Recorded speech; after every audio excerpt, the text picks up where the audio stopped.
kidding around. He says, let's go back to racing. Probably made some change in that pit stop we had. Trouble. The 82 of Tony Kanaan, the 22 of Tomas Scheckter, a big contact. And Tony is on his lid. Okay, Tony? Yeah. He is okay. We also have a car up into the wall in turn number 4. Get a number for you on that as soon as we can. I believe it's the 26. It is. So there is Marco Andretti with heavy damage on his right front suspension. So we just go back to green flag racing. And our 4th caution is the worst of the bunch.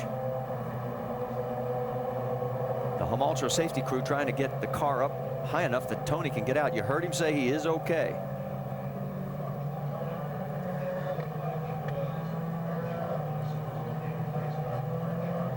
Kanaan coming off that 5th place finish last week at Mid-Ohio, 4th at Edmonton, and of course the last time we were on the ovals he finished 2nd at Iowa. And there is Tomas Scheckter as he has climbed out. Remember, he had the great start at the race, picked up like 12 positions through the course of those first 2 quick yellows as he really got aggressive on the high line on the restarts. Then we think his car probably started to go away on him, and he had not been quick ever since that time. So now we see the 82 machine of Tony Kanaan being turned over, and he'll get a chance to unbuckle and hopefully pop out of the cockpit. Now, this is the nice thing about this series, Marty, is that they are there very quickly. I had it when I drove all those years, that if you do have an incident, that you know the guys that know you best are there usually under 10 seconds to help and assist you when you've had a crash. Well, I always remember the story you tell when you had your back injury down in Brazil, and you know, were looking up at a guy and you knew exactly who he was. Well, it was Dr. Terry Tramble, who you see back there also. There's Mike Olinger also, who's the director of medical services. Overall, as a driver, you just feel very trustworthy that the best guys are there that know everything about you. Well, there's no doubt Tony Kanaan is the most physically fit of the drivers in, and no one will argue that point, and he is out and walking to the vehicle. We'll take it back. Here's a replay. Oh, Tony on the low side, and then what's ended up happening with Marco, he ends up just getting squeezed from Tomas Scheckter, the 22 machine, on the right-hand side, and so he ends up then getting into Tony, which then starts all this off, and that's why you saw the right front suspension damage on the 26 sample machine of Marco Andretti.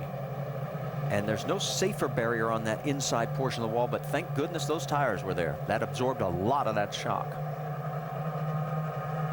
So the car is sliding around, getting into the tires and up and over. Now, if the safer barrier was there, Marty, I would probably say that the car would not have gone on its roof. It probably would have just hit the safer barrier and then come back out towards the grass area. Now, here you can see the nose starting to get underneath the 22 machine of Tomas Scheckter, who's subbing for Justin Wilson.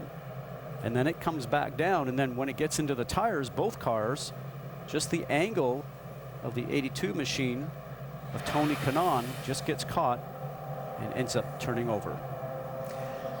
Well, we're going to go side by side as they continue the cleanup here on our 4th caution, and we are at halfway, lap 113, so this race is official now here at New Hampshire. Under our 4th caution, after multiple cars, 3 of them get involved. The worst of it was Tony Kanaan and Tomas Scheckter.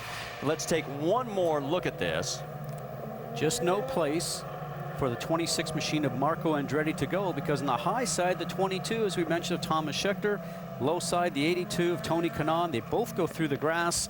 Unfortunately, Tony gets the worst of that. Now, that team was supposed to go off testing next week down to Sebring.